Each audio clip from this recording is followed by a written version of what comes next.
Hello. As you know, we are moving to Moodle 2.2 on May 14th. In preparation for this move, you will want to go into your classes and back up your files. Your courses themselves will be intact with the Moodle 2.2 upgrade. However, you will no longer have a repository in each course for your files. Instead, with Moodle 2.2, you will have a My Files area that you will be able to access from anywhere in any of your courses.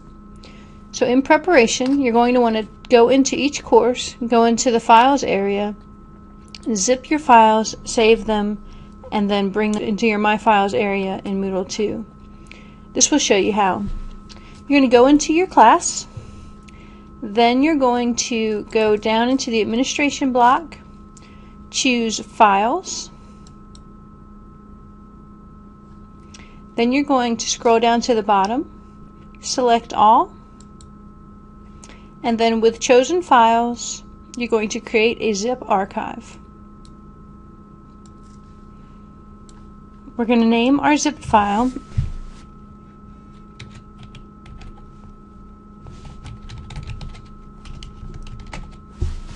and then we're going to click Create Zip Archive.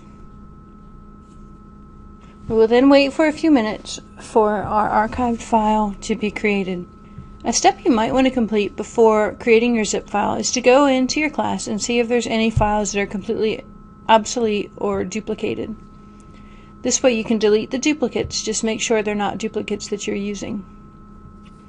Once it finishes, you will find your zipped file, and then you'll just right click on it, save link as, and then determine where you want to save it. Then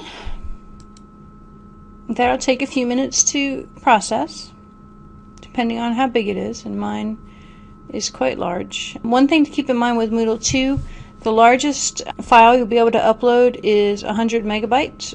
So if your files are bigger than that, you'll need to break them down, and again, go through and see what duplicates you have.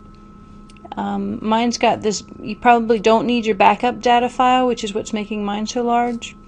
So actually, if I stop this, and I am going to do the same thing, select all, but this time I'm going to deselect the backup data, and I'm going to deselect the zipped file, and then I'm going to create my zipped archive,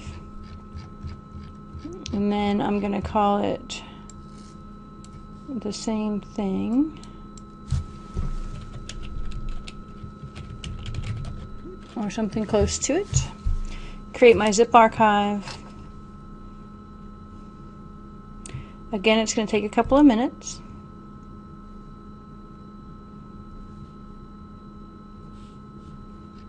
And then I can find my file. Here's the new one, only 158 megs, which is much smaller.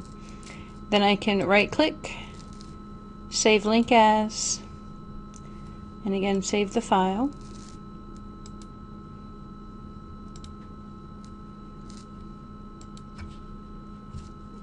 And that's going to take a couple of minutes. And what you're going to do is hang on to this file until we are upgraded into Moodle 2. And then in a moment I will show you what to do in Moodle 2. Okay, so now we need to take our files into Moodle 2. I'm now logged into Moodle 2. And at the bottom of your home page, which this is my home page, you will see a My Private Files area. And this is where I want to bring in the files that I just saved. The only problem I'm going to run into is that my file is too big, and so it won't accept it. So what you're going to want to do, first step, is to go into your zipped file and see if there's anything that you can delete that you might not need. And if so, that's going to help you with your file sizes. Okay, so I've removed a bunch of things from here. Now we're going to go ahead and see if it's small enough for me to bring it in. So I'm going to manage my private files. I'm going to first create a folder for this class. And so really you only need to do this once per course, not once per section, unless you do different folders in each section. And then I'm going to add going to browse, and I am going to find my folder, open it up, upload the file, load the file. Alright, now if it's too big, you're going to get this error. It's bigger than the maximum size. So if it's too big, you'll again want to go through, delete some more files, or break it in half. And then we're going to browse, find our file one more time. And now you'll see it's under 100 kilobytes, 100,000 kilobytes. So that one should fit. And we're going to upload the file. And so here it is. And then this little button to the right, I can click on it and then unzip. And that's going to unpackage my zipped file so that I can access each of the files within it. And then I'm going to go in and delete this original Sand Photoshop zipped file because I don't need it in there twice.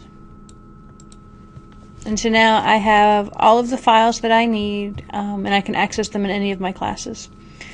Make sure before you leave this screen you always hit Save Changes, or it'll undo everything that you've done. And that's it for adding files to the My Files area.